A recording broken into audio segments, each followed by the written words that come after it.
How do you learn who you really are? It's not found in books. It's found on the battlefield. How do you learn who you really are? It's not found in books. It's found on the battlefield. All right. What's up, warriors? Welcome back to the Battlefield of the Mind. All right. My name is Rick, and today I've got John Vroman with me from Front Row Dads, which, John, I do got to say, I've been wanting to hang out with you for like 3 years now. So I'm actually pretty excited to go, like, we're actually just going to do that. So that sounds really cool. But unlike how I've been wanting to hang out with you for 3 years, some people have no idea who the hell you are. So tell people, well, who's John Vroman? So that way they go, what's going on here? Who's this guy?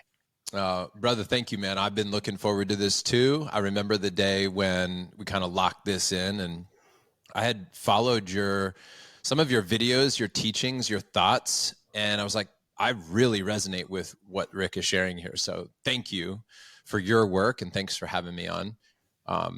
First and foremost, I think the parts that are important to me to share is married 16 years, 2 boys, 10 and 15 years old. And professionally, I lead Front Row Dads, a men's group that focuses on serving people that are family men with businesses, not businessmen with families. In one sentence, that's who we are.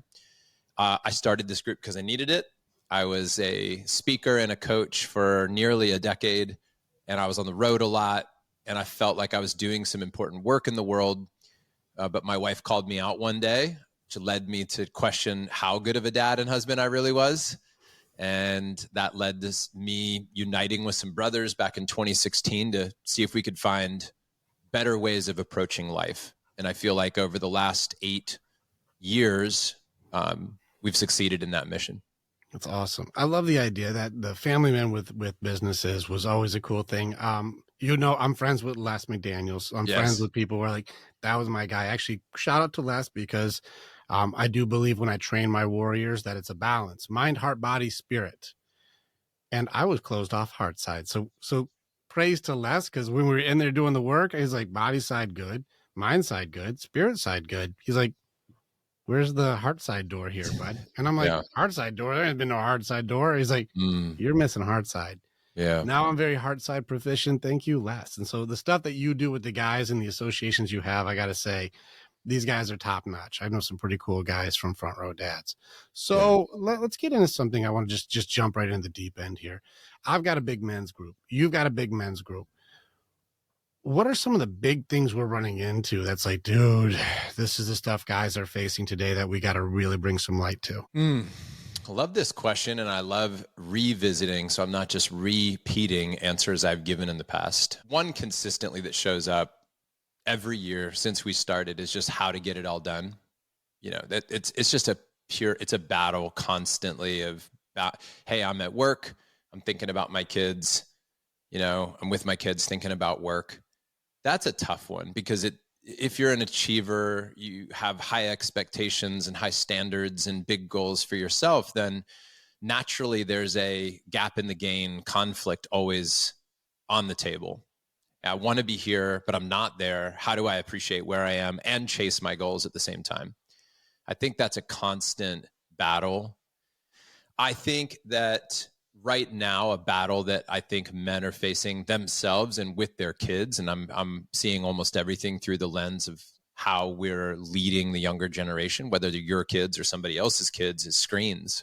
I think it is the access that we have to information and what that does to our mind, body, spirit, heart, all of it. And so what are we processing? I'm very interested in algorithms. I'm very interested in when people get trapped in a vortex of information and how that shapes them. And who are we without that information? Who are we without that blueprint or coding? So those are a couple of things that come to mind right now. There's an infinite array of challenges that I think men will face, but those are big ones currently. It's a really good one. When I do warrior training, it's training. And so not just conceptual ideas, but you said the thing about like, how do I get this work-life balance? Which identity gets to win today? Or what's my balance with identity? And we say this word very quickly, it gets glazed over, like people have any idea what it means. When I go like, oh yeah, I want balance, that sounds really good. What is it? We say, yeah, but what is it? What is what's balance? what's balance? Because if I want Balance, it, like, what is it? yeah, balance to me is like I look to nature to answer a lot of these questions. And I say, well, what does it mean if nature is in balance? There's some type of harmony. There's some type of resonance with the land and the creatures. And when an ecosystem feels balanced, you have the snakes eating the rodents. You have, right? You have a checks and balances system that allows for things to thrive in a what feels to be a balanced environment. And I'm struggling to find exactly what I want to say about it because I'm feeling into maybe a new way of seeing it. But I think stories come to mind like this. There's a story of like in Hawaii, they introduce a new species to the island to take care of one other species, but then one runs amok, and now they're eating all the foliage that hold the side of the mountain together, and the rains are now washing away you just hear about the cascading effect. And what I think is that I look outside my window right now and I see these wasps, and I'm always in conflict with the wasps. They build these huge nests. We have a guest house out back. The wasps can terrify our guests. And yet I know the wasps are so important. They help protect plants. They're part of our ecosystem. Like I want it all here. I want the wasps. I want the snakes. I even want the rats, but I want everything to work in harmony with each other. And so to me, that's the balanced ecosystem. When we start going in and just eliminating, or when we create let's say a concrete jungle, there are consequences to that for individuals in an environment. Why is it that New York City, why is Central Park so important? I think that there's 1,000 examples that I can use here, but I think that if we're trusting ourselves, then if we are in balance, we are healthy, mentally, physically, spiritually, emotionally, and always healthy. And if your kids aren't thriving, if you're not thriving, if your marriage isn't thriving, and we can define what thriving means, then you have to ask what's out of balance. Something's not okay, and it needs to be addressed. Right. So this is where it gets tricky because I want to do it. So I don't know about the wasps and the snakes and the stuff. I don't know, but I want to do it. So I'm in. Like I'm with you, but I want to do it. How do I do it? Like if I'm like, hey, there's something that like I know isn't working. My relationship is struggling, or I'm not making very much money, or the issue comes from not wanting something to be better, but the issue is more like I don't know what better looks like to do it. So most people, I would say Socrates, even suggested like nobody really wakes up going, today I'm going to screw my life up. I am going to mess up my stuff on purpose. I'm going to ruin everything on purpose. Like people aren't trying to screw up. In most cases, everyone's doing the best they can with what they've got, but they don't know what they don't know to make it better. And I think that's where I'm like, I don't know what the ecosystem's supposed to be like. I've never seen a healthy ecosystem. I grew up in a hostile home, bad parents, people who didn't know what they were doing. Half my guys were all alcoholics, and my mom was abusive and masculine all the time. And then everybody left, and I don't know what a healthy environment looks like. So how do I make one? Yeah. To me, it starts with honesty. Like, right, you're demonstrating it. What you just did is being honest. Like if you can't get honest about what's going on, and I'll give you an example. I recently changed my relationship to alcohol. We could spend the whole show talking about my relationship to alcohol. Sure. Right? When I started drinking, how much I drank. I've done 2 years off here at this point in my life. When I was 30, I did another 3 years off alcohol. When I did 90 days on, 90 days off. I had times like the whole story. Sure.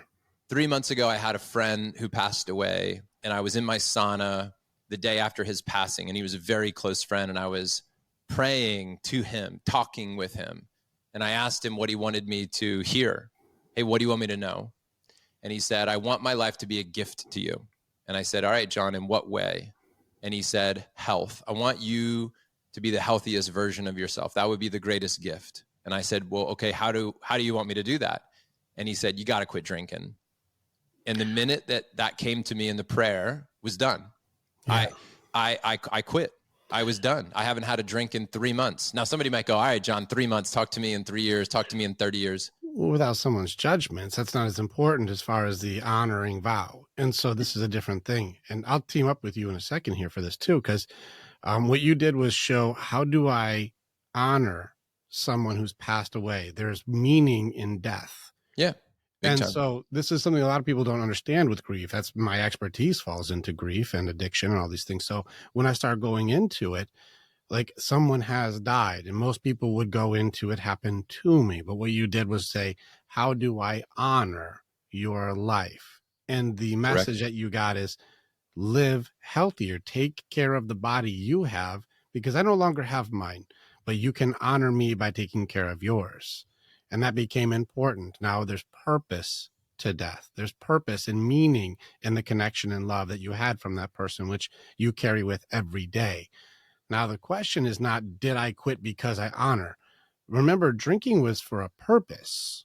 There was a thing that it was doing. And so the real question is what were you using drinking to get away from? Because that's where drinking has no purpose. To numb, to not look at the real issue. And there was something there. And this is where I train my warriors. I'm like, we go toward the noise, not numb the noise. What's the noise? That's right. If there's a thing in denial, there's a pain or a hurt that hurts so much that I will take numb over this hurt. Well, get your armor on and let's go find the noise. What's the thing that hurt? And let's go get it. That's exactly it. Yeah. So what creates change for somebody? How do they lean into balance? What's the action that they do? I think it's sobriety. I think it's truth. I think it's eliminating the noise. I think it's turning off Netflix. I think it's turn off the radio in your car and drive in silence. Don't have the answer for once. Stop listening to the audiobook. Stop listening to the podcast. Like, am I a fan that somebody listened to my show? Sure. Do I love that you have a show and that I'm grateful that somebody's listening to this? Yeah. And at some point, turn it off. At some point, don't listen to Rick or me or anybody else and just like tune into your own inner wisdom. And whether you see that as God or not, if God lives within you or whatever, but if you're communing with your truth, that to me is the essence of what I'm getting at. That's what you've got to have some way, shape, or form. And sometimes it is another brother to hold a mirror up, to like have an honest conversation with you, to not let you bullshit yourself, to call you out. A true brother that reveals a blind spot, or that you actually see some of yourself in another person. You have enough models or examples in other people that's the benefit. But I still think it's all one. Like, I still think you are me, I am you, like we're one. So if you make a change, I can see that in myself. That's where it comes from. So people ask me, like, what has been the biggest change for you over the last 3 months? And I'm just speaking about what's real and relevant. Sure. 49, I've been changing a lot through the course of my life, but right now it's sobriety and truth. That's it. And that means also trust. I've never trusted myself more, Rick, than right now. True story. 3 days ago, I'm driving down the road and my wife asked me a question and I give her a very loving but solid answer.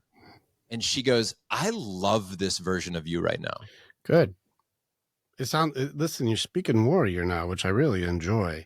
This is an important thing because truth is a very complicated topic. I wish it wasn't. It seems like just tell the truth, but it's I'm in the book I'm writing right now. It's probably the hardest chapter is truth. I wish it wasn't as hard as it is. Because we can't fully do it.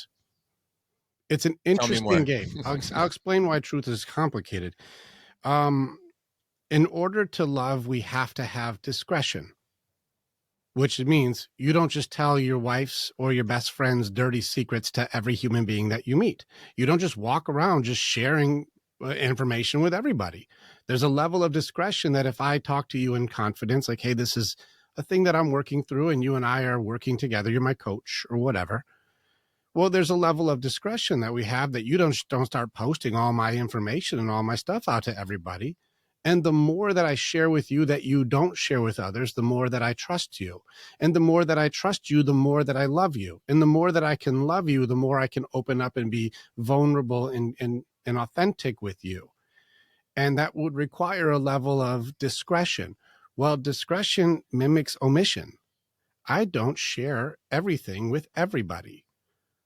Well, if I were to omit information between you and me in a certain situation, like I mentioned with my wife, if I were to go out to eat with another woman as a date, and my wife is like, hey, what'd you do? I'm like, I went and got some food at this restaurant, which I did. And I ate this burger. You'd love it. It's a good burger. That's true. But she didn't ask if I was on a date, and she didn't ask with who. So I didn't bring that up, which would be omission. Well, that omission is not truth. That's going to be kind of manipulating it just a little bit here because I'm worried about the outcome or the reaction or the response that would happen if I said, oh, by the way, I'm cheating on you. That wouldn't go as well as I would like for my poor behavior, in which case I'll omit. Now, that omittance seems unhealthy. And yet, if you tell me some vulnerable secret about you and I omit that in a conversation around another person, well, that brings us to trust. And that means because I don't share your secrets with everybody, that you can trust in me. And because of that omission, it means we can now have love. So omission is a very specific way that we don't tell the radical truth to everybody. In fact, anybody who's ever ventured into radical truths within 1 year has found themselves as a hermit. People won't be around them anymore. People don't like people just spilling out every opinion or every thought that they have. We have to have discretion. But this is why we have to define truth. Correct. Because even as we're talking about it, we may not be talking about the same thing, or you and I not talking about the same thing, nor our audience is even hearing. They're hearing a story without a definition. So how do you define truth? This is a very interesting part about truth, is because I don't believe humans can do what is true truth because it ends up becoming my perspective of truth. I think that's the hard part. I think that's why it's such a complicated thing, is my truth is now superseding the truth. There may be a God's version of what is, but we can't perceive or understand it to the level of what really truly is. To the example of anything, like look at your hat, for example. Someone would see that as a hat, but really the further I look in on it, it gets into atoms and molecules and things that I can't really see, which are also true, but I can't see that. And then it also gets into like the elements of use or value. And is it a good thing or a bad thing? And do I like it or not? Those are also people's opinions. Those would be true or not true based on just the way we see. We would look at value or use. Is that a hat that I would use? Would it block the light for me? Do I like it or not like it? That's a stupid hat. Or that's a good hat. Truth becomes so subjective to human beings. And that's why it's so interesting to be accepting of others instead of fighting with others, because we're all looking at the 6 or the 9 from a different point of view.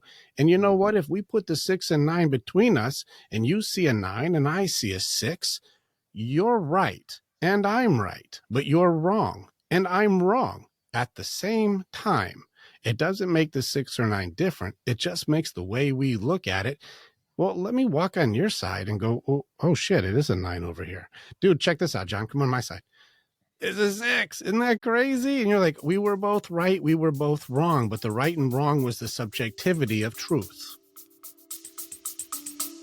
Stay with us. We'll be right back. Warrior, thank you so much for being a part of the information that we have. And you're part of our story as we are a part of yours. It's very much an honor to be able to connect with each other. If you want to know more or you want to get started with working with me or working with our warriors so that you can begin your path to authenticity, strength, leadership, and accountability, this is the way. Together, we are way stronger. Now you get to choose. Do you go forward or keep doing what you've always done? If you stay where you're at, hey, click on some of the stuff and follow what it is. We got motivational stuff. We've got podcasts. We've got more things. Just subscribe and do the stuff and we'll keep you updated. But if you want to start going in, start jumping into what our programs offer and start your journey and being the hero in your own story.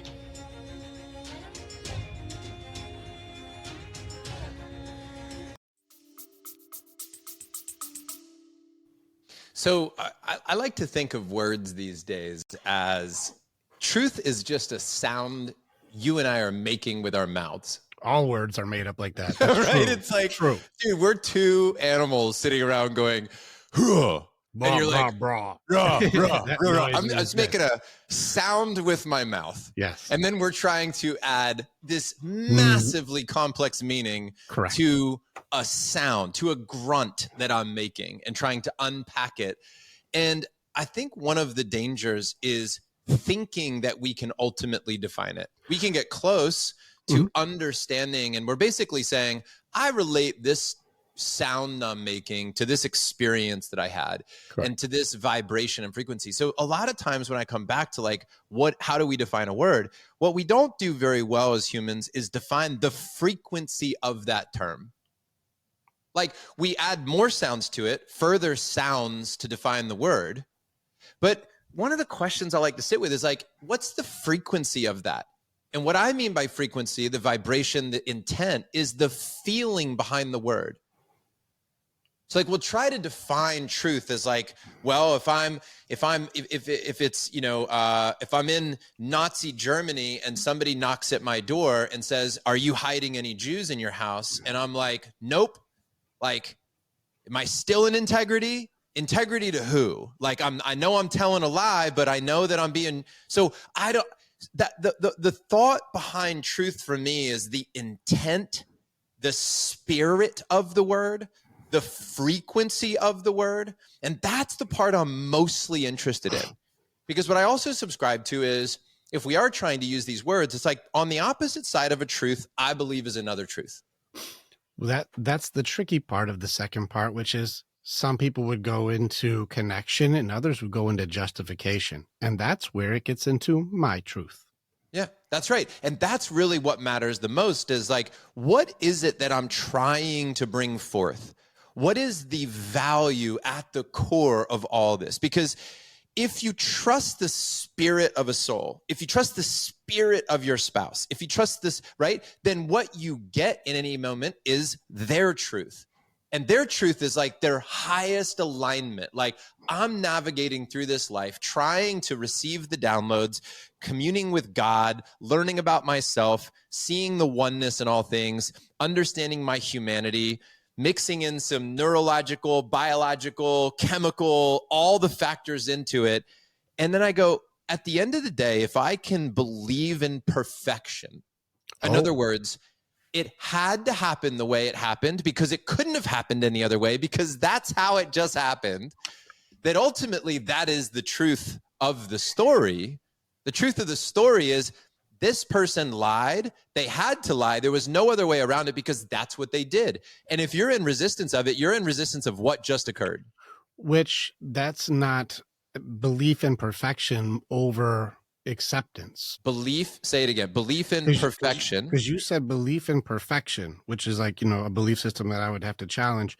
But I think that it's not belief in perfection. It's acceptance of what is. Because what define perfection? That's what I mean. This was your quote. You said that. I don't know. Yeah, but that's what I'm asking. Like you said, I would have to disagree with that. So I'm asking, okay, so if you're disagreeing with something, then you have to have a definition or some assumption of my definition. Something that has, it's probably the thing where we have no flaw. There's no thing that could ever be like, this is immaculately unflawed in some way, shape, or form. And that's also becomes subjective too. And so this is one of those things where like the, Last Samurai, I was trying to find the perfect cherry blossom and I could never find one. And then his dying breath, all of them were perfect all the time. It was me. And this is one of those things where it's like the subjectivity of the concept becomes so big that if I'm seeking to believe in perfection, well, then I may be using a measurement tool that's it's too difficult to use. It would make everything now bad or good. It's too extreme. But if I say just acceptance of what is or what was, or that's how that went, that happened, well, then it doesn't necessarily mean that I have to give it a definition of perfection. I can just say I can accept what is. Well, what is perfection? How do you define perfection? Yeah, I would say something that can have no more improvement and can never be better. So if something happened, though, how could you make an argument that it could have happened any other way because it happened that way? You can learn from it. You can make a different choice in the future. To me, perfect is acceptance. There is no way to improve upon it because you can't time travel back in time and change it. But then what would be the concept of perfection for time travel when it just goes like, that just is, that's just acceptance. I see them as, I don't know that I see them as separate. Okay, fair Perfection is enough. acceptance. Perfection is like understanding that perfect means it couldn't have been improved upon in that moment because it can't be. You But cannot reverse this is and what change it. this is why I don't agree with perfection and acceptance. There are things that I can accept that I do not think are good. I didn't say perfection's good. I said Well, it could. then maybe you're right. Maybe I do need your definition of perfection, because perfection would be like without flaw and the best it could be. But you're saying perfection is acceptance of things that are absolutely screwed up. Perfection does not mean beautiful, good, joyful. I think that's why defining a term is so important, because I think in the world we're like, that's a perfect sunset. You're like, oh, because a perfect sunset to you is like this is how it. You're saying that you have an ideal version of what it is, and that's your definition of perfect. Right. I have a buddy. Let me tell you a story that might help articulate the point. Cool. This is going back like 15 years ago, and best buddy, still a best buddy today. Amazing human. Everybody should check him out. John Berghoff is his name. His organization is called Exchange, the letter X Change. He teaches facilitation. He's literally, arguably, the greatest facilitation trainer in the world. And I'm not even joking. He was running a marathon, or he was running almost a marathon a day. It was about 40 miles a day for 10 days from DC to Cleveland to speak to Vitamix Corporation, or to EO. I think he was speaking to EO. And I was with him. I was part of his crew. And stuff would go wrong all the time. And John would go, perfect. You ever hear Jocko do this? He goes, good. his whole good. The good thing, yeah. He goes, good. Hey, the roof caved in. Good. Yeah. Hey, I don't have any shoes. Good. And his whole point of that is like, does he really think that's good? Of course he doesn't think, but he sees the perfection in the moment because you can't change it. So you're like, good. That's what was delivered to us. That's going to make us stronger. That's what we're going to work. That's a tool for our advantage. Berghoff kept saying, perfect, perfect. One of our buddies, Brad, pulled me aside. He goes, it's such bullshit. It's not perfect. It's like he's delusional. And I said, I don't think John's using the word perfect to say this is ideal. If he could script the most comfortable day, this is what would have been delivered to him. A brand new pair of shoes showing up by FedEx, a smoothie station along the side of the road. It doesn't mean comfortable. Yeah. It means perfect. I have a blister on my foot. Perfect. You know why? That's going to make me stronger. That's an obstacle. That's a story. That's what I mean by perfect. It is what it is. Yeah. I'm surrendering to it. I'm accepting the moment. And now through full acceptance, I'm no longer in resistance, and I can dance with what is. I'm with you on every part. I think it's really, I just don't agree with the way the word perfect is used, but the good and the usefulness and the adaptability and the acceptance, I'm more with the Jocko side then. I'm like, good, not perfect, but good, we can use it. Yeah. I think just sounds. I just think it's the sound of it. But I think for me, like, that's where I would I don't think I want to use that word that way. It's cool if you do, of course, but that's not the way that I would use it. Cause I'm like, I don't know if I like using the term perfect on anything. It's, you can have things be really wonderful or great or useful or helpful for me. Things that I can go like, I could use that. This is where though debate, I think about politics, and I'm like, this is when people want to debate something to just hear the sounds of their mouth, like that are coming out of their mouth with no real intent of actually getting to the agreement. It's almost like, I'm not saying you're doing this, I'm saying I've witnessed this where the significance in the ego is in, I want to show you a different way.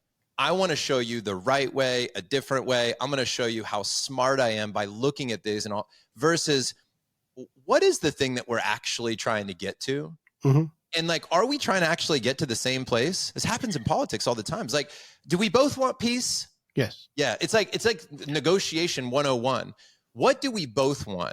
Do we both want harmony? Do we both want progress? Do we both want, likely yes.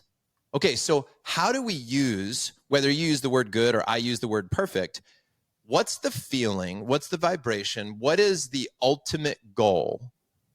And then are we in alignment with that? And how do we use it for greater good? Good. So, correct. Yes. I agree with the destination. And we're both going to the same place. I probably won't use perfect to get there, but I'll use good to get there. Yeah. And that is like, we're both going to the same place. And so some people resonate with like, well, I like John's version of perfect and I like Rick's version of good. That's I'm right. like, hey, I'll meet you there at 7. We both get That's there right. with our groups. So it's not a big deal. It's just the terminology that we use also has to go into, like you said, frequency of resonance for myself and my authenticity. And I don't like speaking in absolutes because there's too many things that run into there's a couple exceptions to the rule. So I'll go with a little bit of leeway so I don't dig myself into a corner of perfection. And I'll go into, well, I can work with that. Which is perfection is perfection an absolute? At least in the way that the way that I feel it, the way that my resonance to the word perfection is an absolute. That is one side, because absolute perfection and absolute abomination these are kind of extremes. Like these are like, because if I was going the other version of whatever the opposite of perfection is, whatever the most radical version of not acceptance, like this is an abomination to life and this is the worst, whatever the worst is, whatever the most flawed is. Mm-hmm. Well, if I were to use that side of the definition, that also feels a little extreme, because both would be, like you said, we're trying to get to the acceptance piece for both of us. And so whether I come from extreme perfection to extreme abomination, well, the goal for us is to go like, well, I can accept that happened, and what are we going to do about it? How do you define divine? So as far as you're getting into the spirit element, which I'm cool with. So getting spirit side goes into, there's something that's much greater to me. And even the concept of divine is something that my humility has to say, I can feel, but don't completely understand. Is divine perfect? It feels much greater than me. I don't know. It's too big for me to give you the definition of true divinity. I can only tap into, but I can't exist in. Yeah. I get the rub of like think about an earthquake, and an earthquake occurs and somebody, if that is that God? Is that divine? I don't know. I would think, like, if it's happening and there is an infinite life force that's occurring that I think people refer to as God or God's will, that which I can't quite put my hand on, that which is something beyond the scope of my understanding. Agreed. That if an earthquake occurs, and that is divine, that is of the life force unfolding in the world, that somebody could argue that's perfect. Now, somebody who lost a family member in that earthquake would not call that perfect, likely. Nor divine. And I think, in some ways, and we can't speak for all people, I don't think, because some people would. Some people, I've heard incredible stories that seem to break all normal rationale. A woman who her son is killed by another man, and then she visits that man in prison and adopts him as her son. True story, right? Right. And there are people who would look at situations and say, it happened the way it happened, and wouldn't have had this if not for that. Lots of parables, lots of stories running through my mind right now to argue that point of like, what's perfect? Well, I don't think we're verses. And so I don't know if it's an arguing a point, because the answer is still for me is I don't know. So I can't really say that I have like a strong stance on divinity, because again, I feel God work through me, but I can't say that I work as God. Like I can only tap into it, but I can't be it. So like I can work for God and God work through me, but I can't be God. So it's hard for me to define the divinity of how great it is. You see yourself as separate than God, or do you think God lives within you? I think it's probably a little bit of both, because there's an element of God works in me, because and I can do a really cool quick training on this thing that's like a really cool piece that helps a lot of people they really have a hard time with connecting to what we're talking about. But there's an element of God working in and through me. It's a part of it. but I also have this free will element and a job to do for him, which is separate from God, for me to do what my purpose is and my existence is for God. And so there is a balance of a yin yang there. There is a duality. So I am not God, but I have a part of that is. But I am also not completely separate from God, but a part of it is. And that's why I can't say that me, myself, I am divine, because I know that I am an instrument with a design or purpose, but you using a hammer doesn't make you a hammer, but the hammer is a part of you as you use it. There is your design being done by the hammer. And so while it is you, it's also not you. And that's kind of where I'm at now with it, where I'm a part of God, but I am not God. Particles there, and then it's not there. But I mean, there, like, when he I look works at it, through. when I look away, it's. I want to give you a cool thing, because I'm in the psychology world. I want to give you something. Do you have your Bible near you? Do you have one near you? No. Okay, I left all my Bibles on the table, but here's a cool thing to help. The psychology world that I really enjoy runs into this thing, because a lot of people are like, oh, fuck, okay, Rick and John are in God talk, here we go. And I want to try and bridge some gaps for people, because this is a really tricky thing for people to go, God works through me. And so I want to simplify it a little bit. And so I'm going to go with one of the most famous people in the Bible. He knew a little bit about this. I don't know if you know who Jesus is, but he's in the Bible. He's one of the big guys. Of course, I'm kidding. But Jesus. I wasn't sure if you were talking to me or your audience. Jesus knows his stuff. And so a Sermon on the Mount is one of the most important things that people should at least understand in the Bible. And it's translated in a way that people don't understand it. So I want to go Matthew 7:7, just to make it easy for people. You know, the ask and you shall receive, you know, the seek and you shall find, knock and the door shall be opened. And that's a very confusing thing for people. People don't understand, well, what? Is it manifestation? Am I just making wishes? Do I just pray and then it just shows up in a deposit? Like, how does that work? Let me do the psychology side, where the psychologist will go so far until there's an answer that we don't know.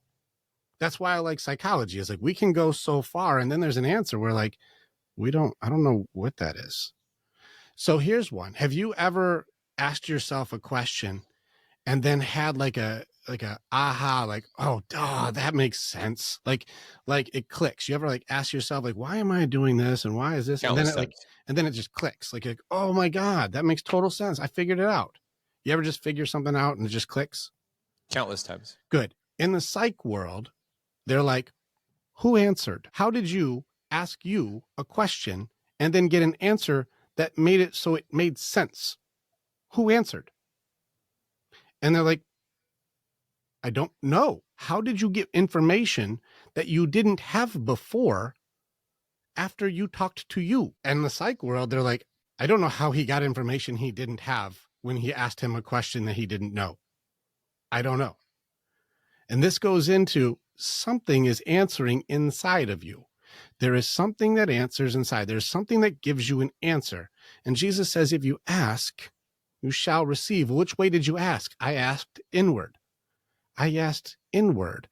What is it that I'm missing? What is it that I need? What is it that hurts? What is it that I'm afraid of? What is it that I need to do? What is my purpose? What am I meant to do with these people? How should I handle this situation? You ask yourself questions, but then something else answers. And that's the part where I say, I feel God work through me. The things I have written and the programs that I have done, and this map right here that breaks down human behavior that I've run by psychologists and authors and brilliant minds, have all gone, geez, this is the most accurate version of human behavior that I have seen so far. And that came at 3 a.m, where God's like, just draw circles. I want to show you how people work. Like, these are the things that when you ask and you surrender yourself open to, and you knock on the door and open the door to yourself, you will receive answers that are like aha moments. And you're like, where the hell did you get that from? I'm like, middle of the night. It just came in. I'm like, where did it, who answered? And this is the part where when Jesus is saying, ask and you shall receive, seek inward and you shall find. Open the door and let God in. Like, just surrender and open. God, come on in. What do you got? and you will find it's right there the whole time. And that's where psychology hits spirit. That's where psychology hits soul, where mind hits soul. And there's these little bridges. There's multiple ones like this. This isn't the only one where it goes so far, whether you go outside or inside, both end up with the same, I don't know answer that leads to something greater or divine. But I don't know how to quantify something at that size because I don't know is the same answer. The farther that I've gone out and the farther that I've gone in, I got the same answer where, shoot, I don't know, man.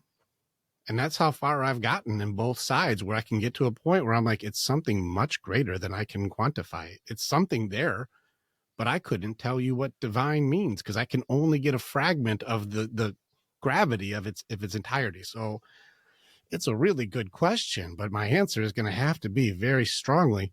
Well, I think what you said is brilliant, is that when you dig far enough into something, show me somebody that doesn't shrug their shoulders. We killed Socrates. Even physics. I think even the quantum field, you just start looking in, or you try to look far enough out or far enough down into something. And at some point you got to shrug your shoulders. And that's beautiful. Yeah. That's the blessed me, are those who are poor of that's spirit. what I label as perfection. Well, it's ironic that a shrug is perfect. Well, that's the humility. Blessed are those who are poor in spirit. The, beatitude from Jesus when he starts off the Sermon on the Mount. The idea of blessed are those who are poor of spirit. Like, you're not supposed to have spirit to be blessed. What are you talking about? Like, no, what he's saying is blessed are those whose ego are not their amigo. The people who are humble enough to go like, I don't know, man. I'm whatever God's telling me to do, I'm in. I don't know the whole picture. I can't get the whole thing. So I'm just with big guns. I don't know. It's too big for me. So I'm humble enough to know that I'm not the center of the universe. I'm not the one who you all revolve around. I'm not the big dog. I'm not the greatest. And those people shall be blessed. Those people will feel confident because me looking at you and saying, I don't know, dude, I'm not feeling insecure. I just have gone deep enough to go like, I got to the part where like, I don't know. I went 10 levels deeper than most people. And the answer is, I don't know. That's where Socrates got to. Remember, Oracle of Delphi, when he goes, John, you're the Oracle. John, I want to learn from the wisest in the world because I've gotten to a point where I know so much that I realize I know like next to nothing. There's so much that I know I don't know that I humbly know nothing. And so who can I learn from who knows more?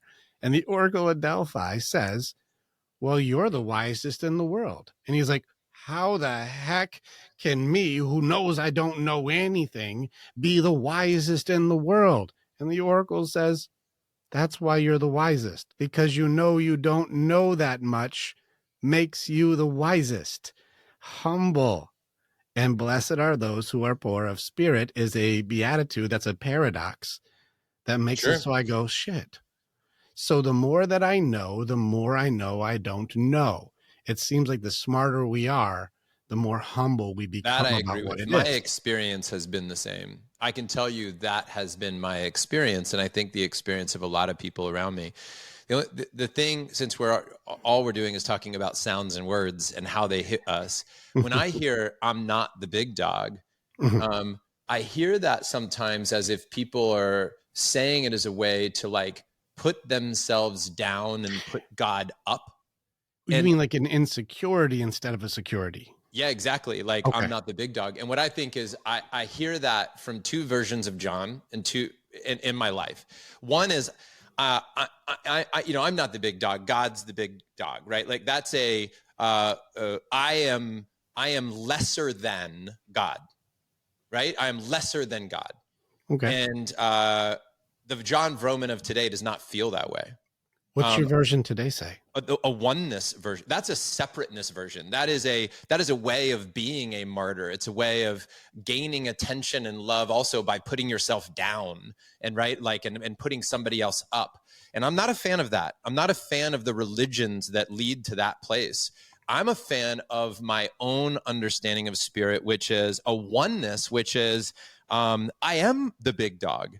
And that is not separate, because I believe that God lives within me. I am that I see a oneness, and that is not like, then I therefore get to deploy my power because I'm a big dog and squash everybody. And that what I say is and everybody needs to bow down to me. I also see you're a big dog. You're a big dog. We got a bunch of big dogs because we're all God. That's what it feels like to be in my body now. When I look at you, I see God within you. I look at another person, I see God within them. I can't harm that person because I don't want to harm that which I see as God, right? Like, that brings a tremendous amount of humility and a tremendous amount of confidence. Yeah. I am not intimidated by anybody. And at the same time, I do not feel superior to anybody. I love it. The way that I heard this is, and I agree with this. Like I said, I think like no different than I think that you and I are doing this thing where we keep going to the same Kansas City from different states. Yes. Like we're all going to the same place. That's right. Like it seems like we keep going to the same place. We just started at different locations. Yeah. And so when I say I'm not the big dog, it doesn't come from a place of like self-deprecation. This isn't me tearing me down like I'm just a pathetic little thing. I don't feel insecure in the slightest bit about it. I'm like, I just know my purpose and I am not God, but God works through me. And that feels very confident for me. I feel bulletproof. And so I don't feel weak at all. Yep. But to say like, well, I am God. Well, this is something I can also connect to, because God is the collective souls of each of us are all connected. And so we're all connected through God. And so I can feel connection through you, as we all have the connection from the big dog, which makes us all together one badass wolf pack. Like we're a tough group together. Together we're way stronger, and that I can highly connect with, because your soul can connect to my soul. Even if one of us came from mountains and one of us came from a beach, we still end up in the same city in the middle. So I listen, I'm not disagreeing with you. I just say it different. My sounds I make are different for the same place. Hey, once you start seeing it or hearing it through just sounds, but what the frequency that I'm after, Rick, is one of like internal truth.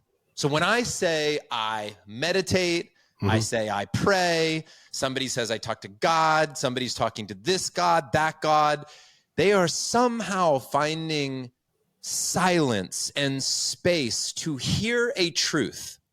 And however they define that. Sure. Through me, by me, because of me, whatever sounds you make with your mouth to articulate this idea, there is a confidence, an assuredness of your belief system that is so beautiful. And I won't say for all, because I don't know. All experiences, I don't know, man. I can't do the 8.5 billion people on the planet. John Vroman sitting in his house in Austin, Texas, dude. I don't know. I know a handful of people, right? Like, I mean, right. So there is a great humility in that. But dude, when I wake up, one thing, if we get back to like practical, bring it back to this moment, people we serve, I've been two versions of dad. I have been the version of dad that's had a beer in my hand, sitting on the couch, watching TV, avoiding my children, right? Looking at porn, talking with other women, calling people to distract myself, whatever. I give you 10 more. I'll give you 20 more. Yeah. Pieces of John that I'm like, I look back on and I go, man, there was a wounded dude just trying to make it. There was a guy trying to like get through the day, trying to deal with his demons, overcome his anger, understand his trauma. I know that guy. I also know John of today, right now, as I sit before you. I can't speak about any other version, only my truth. I'm completely sober. I'm in love with my wife. I'm a kick-ass dad right now, according to me, still messing up, dude, but I'm like, I'm good. I'm good right now. Oh, I'm with you. Yeah. Our kids are crushing. Yeah, I'm with you. Dude, I love how honest I am with people. I love the reaction I'm getting from people. I love the safety I'm providing. I love the fact that I'm making money and I'm healthy and I open up my home and I have people like that. All feels so good. And that's ultimately what I want for people. Yes. To feel in alignment and attunement with what they feel is the right way. Not from a place of righteousness. I'm better than you. I know better than you. From a place of being in alignment with our soul. That's what I'm getting at. And I'm totally good with anybody defining terms differently, worshiping different gods, getting there different ways, getting to Kansas from the mountains or the beach. I'm great with it. But what you described, and this is where I'm right with you right now, being able to have this existence where we're at right now. My girl and I sit and go, could you even imagine it being better? Yeah, like, and right. we can't. We'll just sit and love on each other and go, our kids are doing great. We're doing great. Our business is great. Our purpose is great. Our acceptance and truths are great. Everything is, we have such good things. Beautiful, man. We worked our asses off to get here. Don't think that like there's this, and there's so many pieces that like, that's why I train the Warrior's Way, is because, well, what's the step by step? And that's how my brain works. Is that's a really cool answer, but that's not a solution. And that's where people get mixed up, is they're like John, I see your life. And I don't know how you solved it. Like, I see that you have all the sides are all the same. It's amazing. It's crazy. How'd you figure it out? And you're like, yeah, man, you just got to work at it. And people are like, cause I'm doing it. And like, mine's not doing what yours is doing. I spin the shit out of this thing. And they're like, yeah, I'm missing the pieces on how to solve it. That's right. And then this is where I have to people challenge, because you'll see the gurus who are like, you want the greens, man?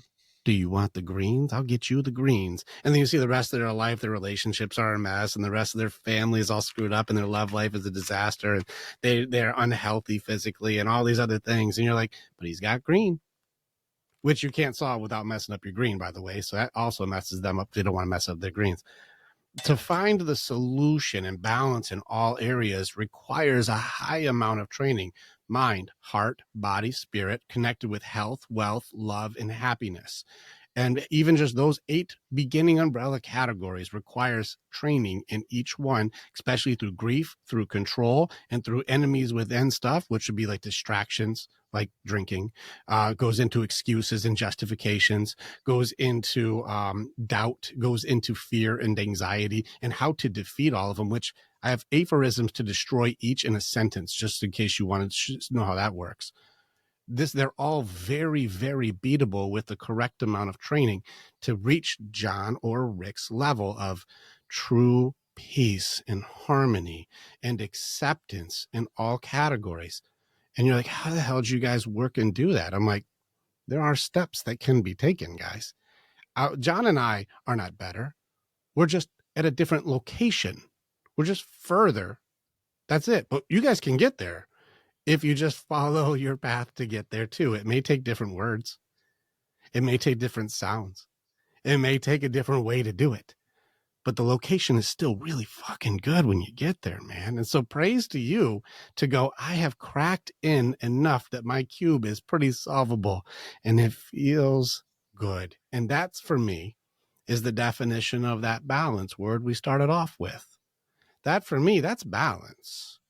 Is I'm solid on every area. Like, and the connection to the spirit side is no small part. We talked about this a lot here today, but that is no small part in the confidence that you have. That's like, God's got me. You're not going to mess with me on that. What if you lost everything? I'm like, what if? God will just help me put it back together. I know how to solve the cube. I'm not worried about it. You can mess my cube up. I know how to solve it. And I think there's a strength there in being able to go, like, the version of you that used to be. There's a question that I did a 2-hour training on, where Jordan Peterson, I was watching him say, how many bad restaurants do there have to be for there to be a good one?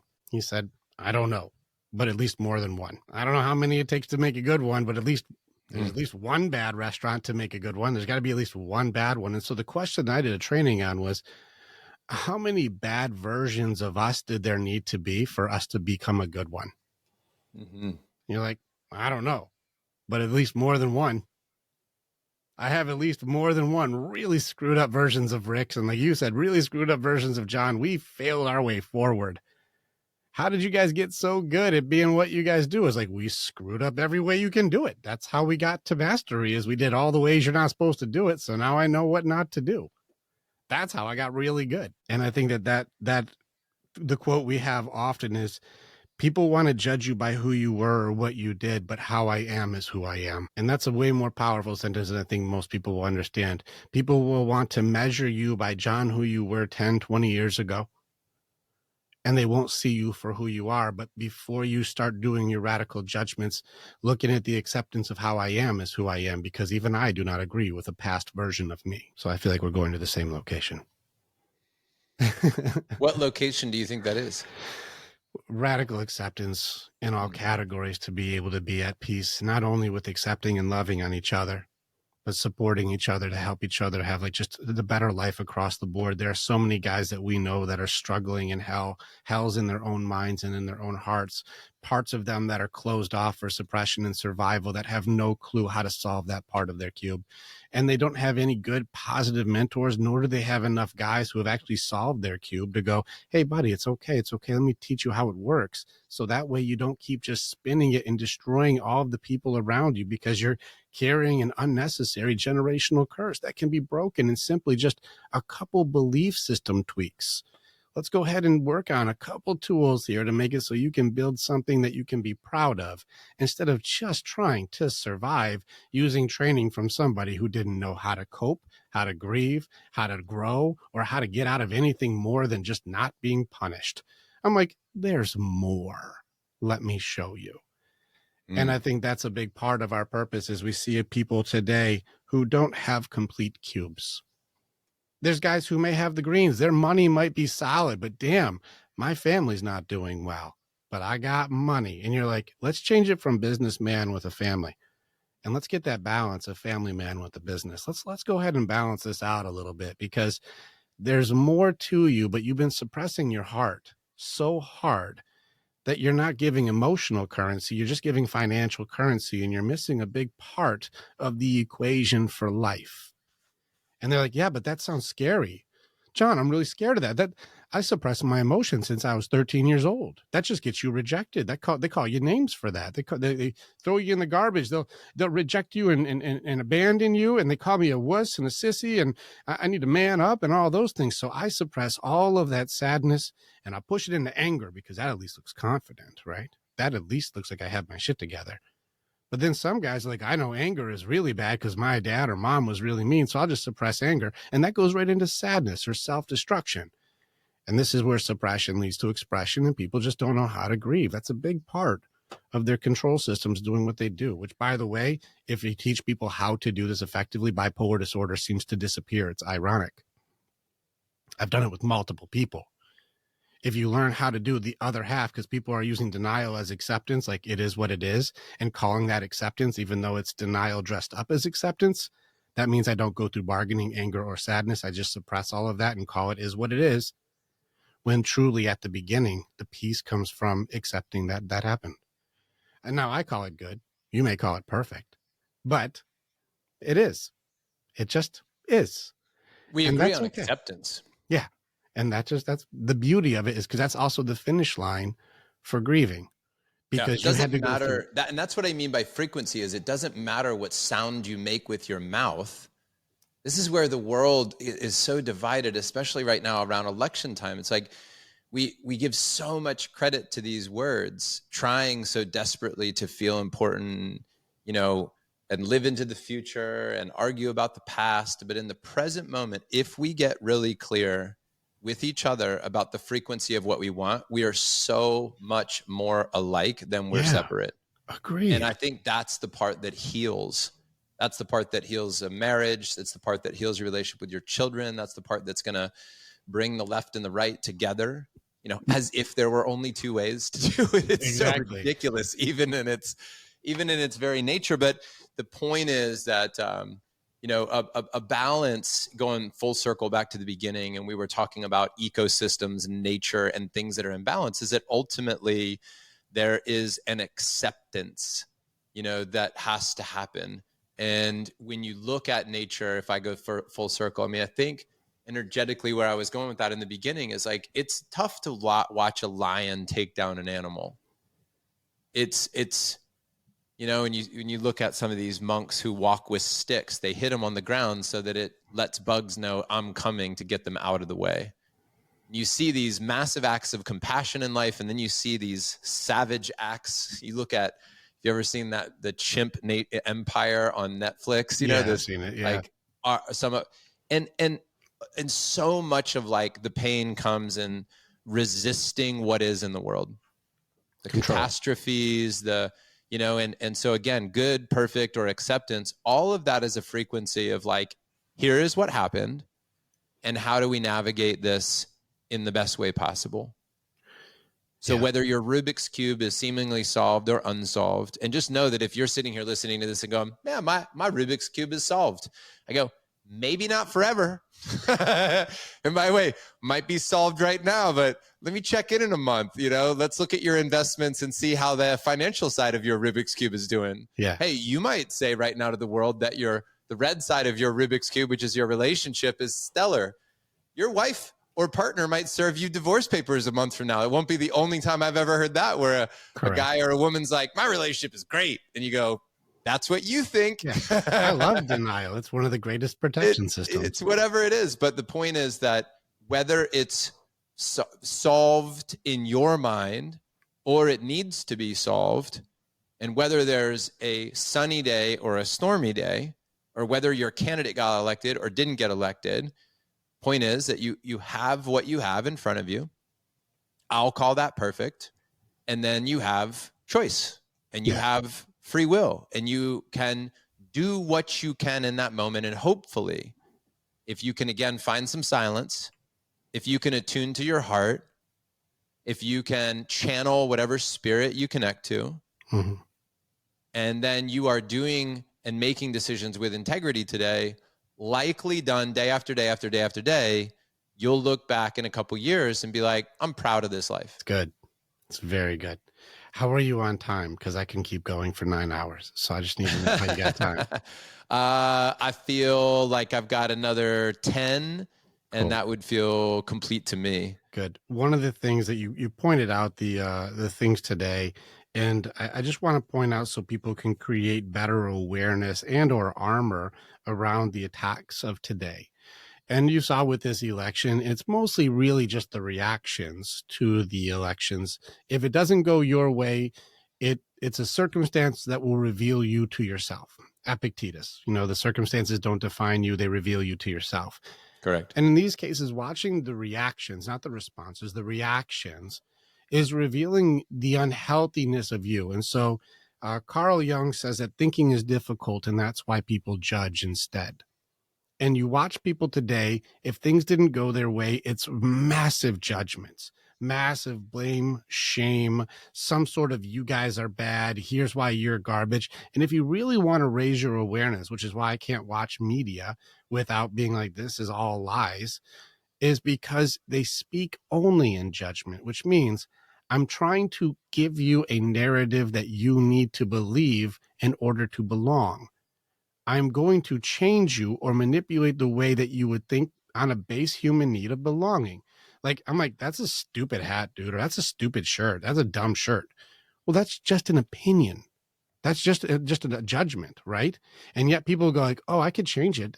You don't like it? Oh, I'll get a different shirt. Okay. Do you like this shirt? And now I'm changing because somebody had a judgment or opinion. And that's what's happening today, is that the weapons to destroy people who have integrity, the weapons to destroy someone who truly loves well, the weapon to destroy somebody who has good intention to do good things is judgment and shame. But I would add a little bit to make it stronger for Carl Jung.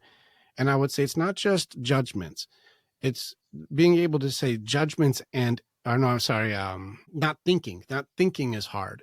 I'd say thinking and empathy are hard, and that's why people judge instead. That's what I would say. I can't look at you and be like, man, what's John going through? Instead, I go, I hate you in your blue shirt. It's like, what? It's just a shirt. What's that guy going through? That's a human being, man. It's like, no, I hate him. Why do you hate him? Because I'm going to make up something. I'm going to judge a reason because he does this stuff that's bad. I'm like, did you ever see him do that? He just does it. And I'm like, we're not thinking nor trying to be empathetic to a human. We're simply only judging, which means thinking and empathy have left this conversation. We're simply only in blame, shame, judgment, or make you feel bad so you do what I want you to do. But I couldn't tell you why I want you to do it. I'm just going to give you another judgment to make you feel like you should belong so I don't hurt you. And this is something where I would say armor up. Armor up, because you're watching people go on a judgmental warpath to try to make you feel bad for who you are because they're not okay. Look at the hidden hand, if you will, and don't look at the magic trick. It's like, why is somebody trying to control you with blame, shame, or judgment for something that we can go, well, I accept that we don't agree. Like, I'm not mad at you for not agreeing. We're looking at a 6 and a 9 from different points of view. But at the end of the day, you want your family safe. I want my family safe. So why are we trying to hurt each other's families? I think we're all trying to get to the same destination. It doesn't matter if you're wearing a red shirt or a blue shirt. You just don't want your people to be hurt. But why would that justify then hurting in other people's families?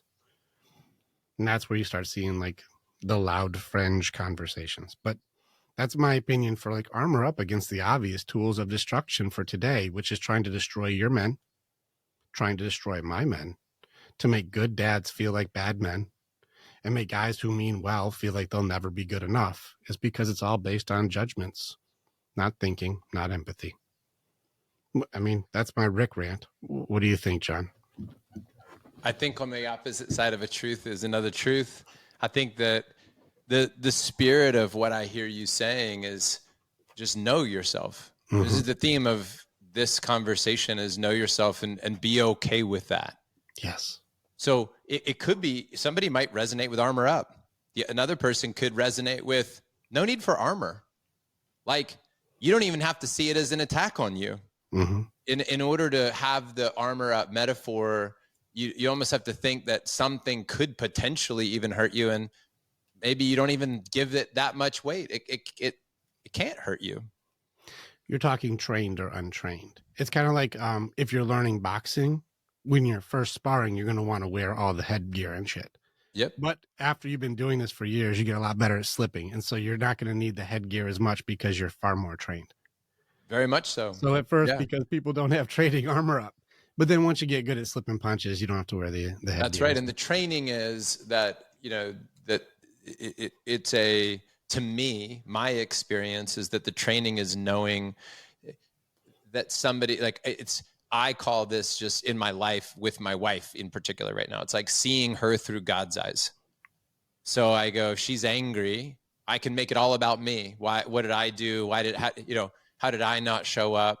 But when I'm like, oh, look at that creature just going through her thing, I don't need to defend. In fact, that's funny. She's calling me right now as tell her we all said hey. We just talking about her. That's perfect. You manifested that. You just pulled her in the world. That's right. I believe, that there's no doubt energetically we are tied together. So there is a beauty in seeing perfection in her. I used to defend, and the thing about and the only reason I brought that up is like the different ways we can look at it is I used to think in terms of like armoring up a lot, right? But what that put me into was a mindset of defense. Mm-hmm. It put me into the archetype of somebody who was creating a defense against somebody else. And what I have experienced is that defensiveness in my relationship. And by the way, I'm not arguing against like the need for defense. Like, of course, I could make an argument for it. I could make an argument for armor. You're talking advanced. You're going like at a certain point, you accept you don't have to control. Yeah. That's exactly what I'm talking about. So what I'm saying is that I subscribe to that defensiveness is the first act of war in my relationship. Mm-hmm. The minute that I defend anything in my relationship, I've started a war. This is where I think that you're not wrong, but I think it's like you said, like the noise that we make for that word. Like, well, blocking is different than counterattack. To say like, oh, not taking that one to the face, baby, that wasn't for me. What are you doing? Like, not taking it to the chin doesn't mean that I'm being aggressive. So if I use my Spartan shield, for example, and she goes like, I'm really mad because of this and this and this, and you're not doing this enough. And I'm like, dink. I'm like, ooh, baby, that's not mine. Baby, what's going on with my girl? I'm not taking that one to the face thinking that's me. No. I'm gonna block that. That ain't for me. well, who was that intended for? Because I just blocked it so I didn't take any damage. I'm like, well, what are you upset about? Because it ain't dishes See, to or it me, ain't that's not vacuuming. defense, that's acceptance. What you're Well, talking about. So when somebody says, like John Gottman's work, this should be the episode of like defining terms. I love it. Yeah, so far. John Happy. Gottman's work, like he talks about the four horsemen, right? You've studied that work. I didn't, not John Gottman's, but I am aware of the four horsemen. So so arguably to many in the space, right, of relationship work, the premier therapist that has done more research, more studies. He's the guy that everybody quotes. They're like, you watch couples, you can predict divorce with a 90% accuracy. That guy, right? Like, yeah, he's the legend. And his four horsemen, which I don't even know if it's his or he's quoting somebody else, but one of them is defensiveness, right? Like that's one of the four things that he's determined that will kill a relationship is defensiveness. And when somebody says, stop being so defensive, what they mean is like, I'm not even, what you just described is a beautiful way of being like, ding, that's not mine. Like, baby, what's going on with you? mm-hmm. That nobody would label that as like, oh, it's being, that's Rick being super defensive. That would actually be Rick being super compassionate, super, right? Like accepting of this isn't his, this is hers. Defensiveness is, I'm not that way. What do you mean? Like, I'm not, that's the defending part, defending who I am, defending my character, defending that I was a good guy. I was doing the right thing. Hey, we're not traveling enough, baby. I'm not, do you know how hard I work? Do you know how travel? That's defending myself. Yeah, in my mind, that's how it looks. It's the way that the words are used. I love the way that you talk, man. This is so fun. But you're talking about like I talk about like trained or untrained often. Those are my like that's only two kinds of men. I think that's really brilliant, by the way. Yeah, trained or untrained, that's all we are. And so in which case I'm using my shield and armor appropriately. I don't have to attack my wife if she's having a day. I just can not take those hits and go, baby, what's going on with you? But there's guys who are untrained who are like, oh, no, it's not me, but why? You know, and they don't know what's going on because they're not trained on how to be able to go like, you can just block that and then not have to react to that, dude. It's okay. And so that's why I say like armor up is more not about like go to war, but just like, you know, just know how to block some of that so you don't have to eat it, man. It's okay. Dude, it's so important to define these terms. And that's, again, what I'm getting from this conversation. If I'm like, what did I learn here? It's like, dude, when you like people will argue over defensiveness, perfection, God, all these words. And I teach my kids this all the time and they'll do it. By the way, you'll hear them do this. If somebody says something, they'll go, define that.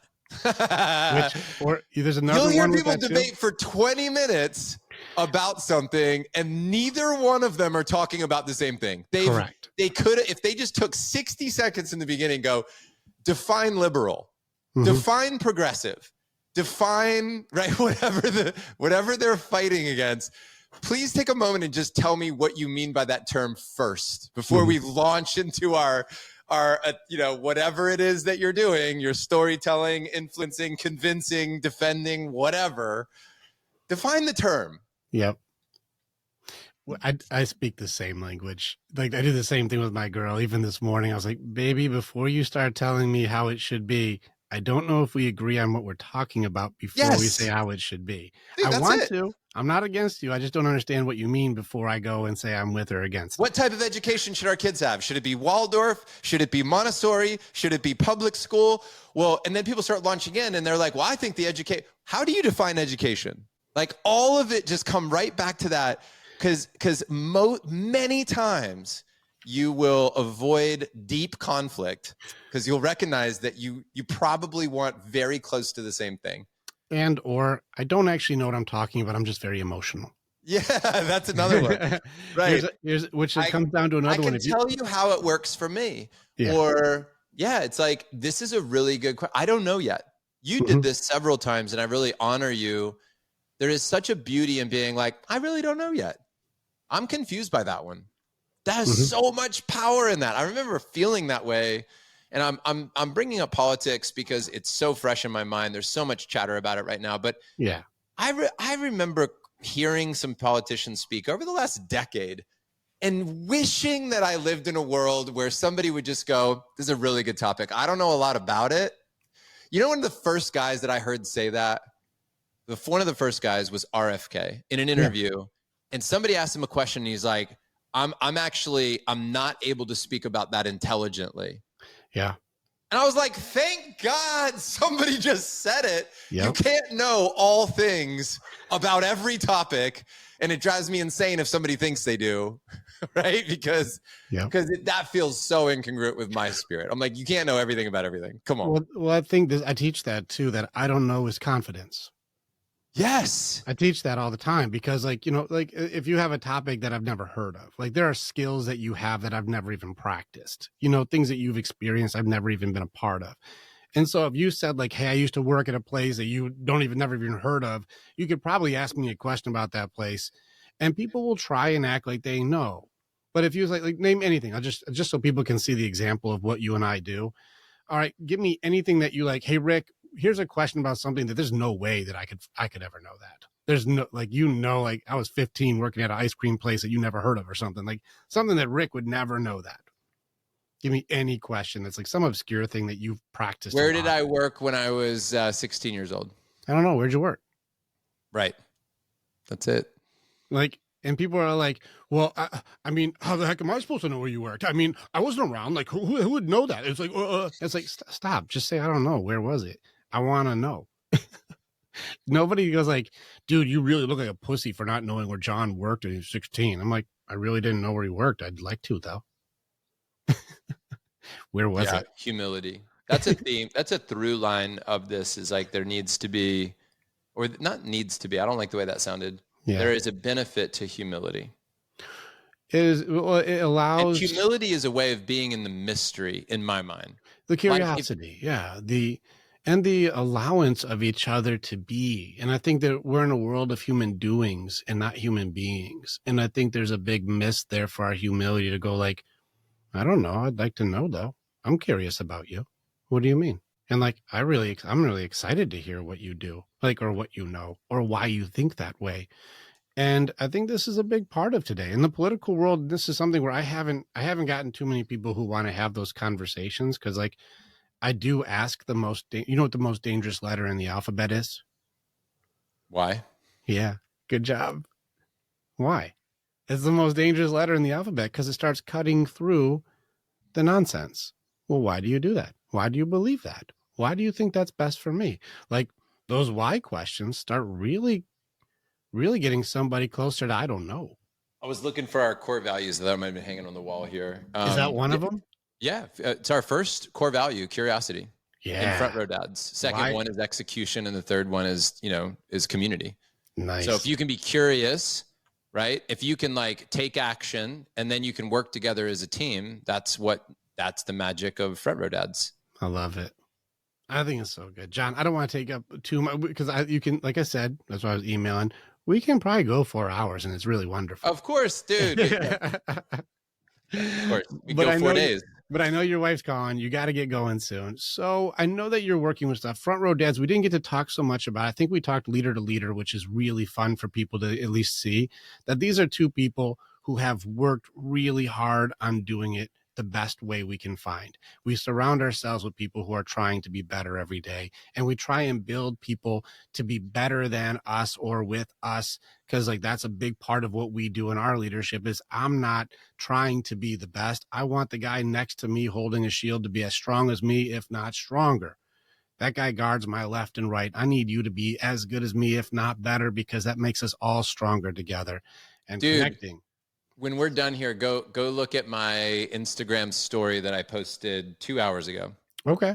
In relationship to what you just said. And, I work in and this is about why you want another dad to be amazing. Yeah. Level 1 is you being a great dad. Great. But think about this. Like you raise awesome kids and send them out into a world and nobody else raised great kids. Nobody else's kids are okay and capable. Every other kid is traumatized and, and distraught and unsupported. You don't want your children in that world. Yeah. The safest world for your children to be in is one where you have helped other men raise epic kids because they will become your kids' peers. Yes. And your neighbor's children, you want them to succeed because they will be your grandkids' teachers. and politicians leading your grandchildren. So you have a vested interest in helping every man to be amazing and to have themselves the ability to provide for their home. You want them to be successful businessmen. You want them to be solid, grounded men. You don't want to just be the alpha and have every other man be a total piece of shit bowing down to you. Right. That's not the world you want to live in. Trust me. Mm-hmm. You want to be surrounded by alphas that can take care of their family. You want, because that man is a safe man. That man is a confident, humble, servant who is fiercely on your side, full of love. Like, that's the dude you want in this world. Not some, unhealed child in a man's body running rampant on the world, trying to hurt other people to feel more powerful. It's not what you want. Forced control to show that I'm the toughest. That's it, man. Yeah. Well said, John. Well said. You and I highly aligned. Our organizations run in the same circles of like, together we are stronger, build each other up. Yes. And making good men makes like a good gathering of pack leaders makes it so we can black box thinking other pack leaders. And we grow way faster when we can share best practices and then go out and lead our packs into some sort of very healthy futures. Together we're stronger. I love the way you think, because I think we're highly aligned in this mission. We're always just getting to the same place. Yeah. I love it. Man, it's such an honor to hang with you. People are loving what you're saying, and they're like, I got to hang out with this John Vroman guy. I got to be a part of this organization he's talking about. What can they do to plug into some of the stuff with you? Or how can they get in touch with some Front Row Dad stuff? How can they do that? Yeah, well, the first thing I would say is if you listen to this show and you're a fan, you should first and foremost go check out Rick's stuff. Like, if you happen to be new to this channel or whatever, first go look at Rick's community more than anything. What I would say is like, dude, are we proud of our group? Definitely. The right guy finds their way to our crew. Great. I have buddies that are also in the men's work space, and people will find my group and then they'll more align with their group. And I love that. Yeah. And then they'll find their group and make it over to mine. I think that we're all just trying to find home. We're all trying to find our brotherhood. We're trying to find the places we meet, where we fit, where we belong, where we have a sense of worthiness, where we can progress. And so sometimes there's just magic that happens. Sometimes there isn't. So, I would say, look, man, if you're a family man with a business, and you don't have to be a business owner to be in our group, but you have to have an entrepreneurial spirit. You have to have an owner's mentality to be in our group. I think that's who we are. Then, and you value the whole, rising tide.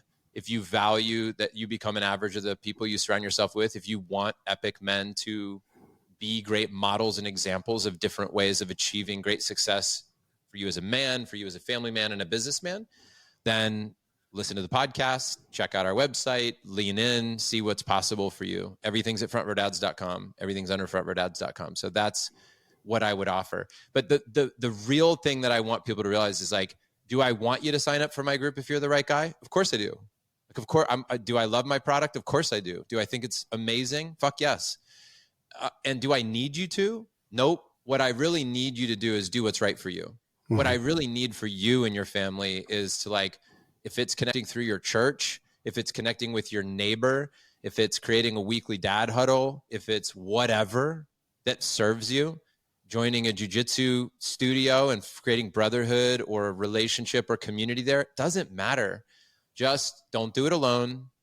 Show up yourself. Be honest is my invitation. And, that's what my hope is for the world. And I want that for my kids more than anything. Because there's 8.5 billion people on the planet. I have 350 in my group. I am like, it's like, there's a lot of ways to get to Kansas, as we've determined. So, dude, my ego's in check in that way. I got a couple of people that I get a chance to play with and do life with, and it's epic.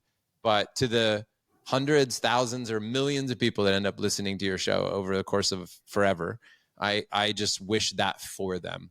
I wish for them inner harmony and then communal harmony to be able to create progress. I love it. It's so good. And I'm with you on the humility. We've got only a few thousand guys in our organizations. And I'm like, we're not even a dent in the bucket. Like we can't, we're not, like, even if we teamed up with every men's organization there is, I'm like, I think we're at less than 1% still. Yeah.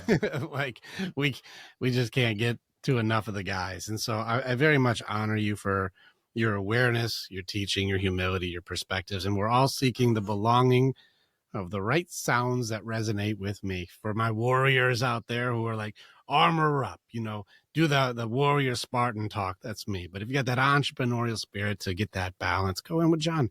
I'm with you. Pick your tribe, pick your pack. And we're all doing the same things, just coming from a different location. And for that, I honor you. Yeah. I honor you very much. I appreciate you, John. Thank you so much. Do you want to tell them about your event coming up? Sure. Yeah, tell them about the event. December 4th through the 6th, Austin, Texas, Front Row Dads Live. This is gathering in person, which I think is so critical. So everything's at frontrowdads.com/live. We've got some great men that'll be with us. Robert Glover, author of No More Mr. Nice Guy, is going to be hanging with us in person. We're doing some work with him. My buddy Preston Smiles, his wife Alexi Panos, they've been in the relationship space for a long time. They do incredible marriage work and nervous system work. They're going to lead a workshop.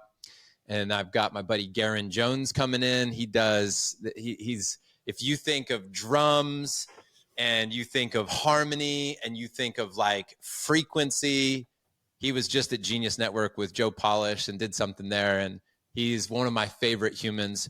My goal is to gather great people, put them in the same spot, and let the wisdom unfold in the room. I love so it. If that sounds like a great way to start off 2025, check it out. We will. Appreciate you. Thank you, John. You rock. Thanks, Rick. Appreciate you, man. Click on the button and you can become the hero in your own story. It's time to start making the choices to change. And the evolution that you're going to do begins with choosing the next step. This is the way. And together, we're always stronger.